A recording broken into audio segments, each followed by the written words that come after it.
Hello बच्चों, let's see this question.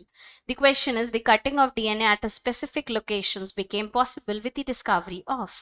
Question में पूछा है कि एक DNA पे एक specific site पे अगर मुझे कट लगाना है, ठीक है, तो ये किसके द्वारा पॉसिबल हो पाए, यानी कि किस एंजाइम के द्वारा ये पॉसिबल है. चलिए देखते हैं. Options are a probes, no.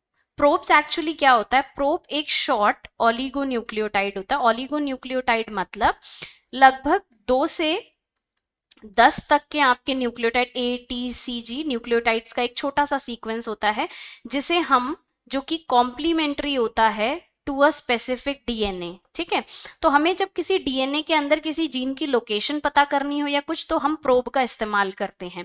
ठीक है, तो ये आपका आंसर नहीं है. Selectable markers, no, this is also not the answer, क्योंकि सेलेक्टेबल मार्कर्स एक अलग जीन होते हैं जिसको हम यूज करते हैं ताकि हम सेलेक्ट कर सकें कि हमारा खुद का प्लाज्मिड जो हम एक्सपेरिमेंट कर रहे हैं उनमें वो कौन सा है. आप दो तरीके के रिकॉम्बिनेंट और नॉन रिकॉम्बिनेंट्स को जब हम सेलेक्ट करते हैं तो हमें सेलेक्टेबल मार्कर्स की जरूरत पड़ती है.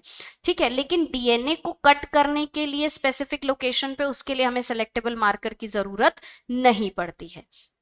सी लाइगेस एंजाइम, ये भी आपका आंसर नहीं है, क्योंकि लाइगेस की जरूरत पड़ती है दो डीएनए फ्रेगमेंट को ज्वाइन करने के लिए, जबकि क्वेश्चन पूछा है for cutting of DNA at a specific location.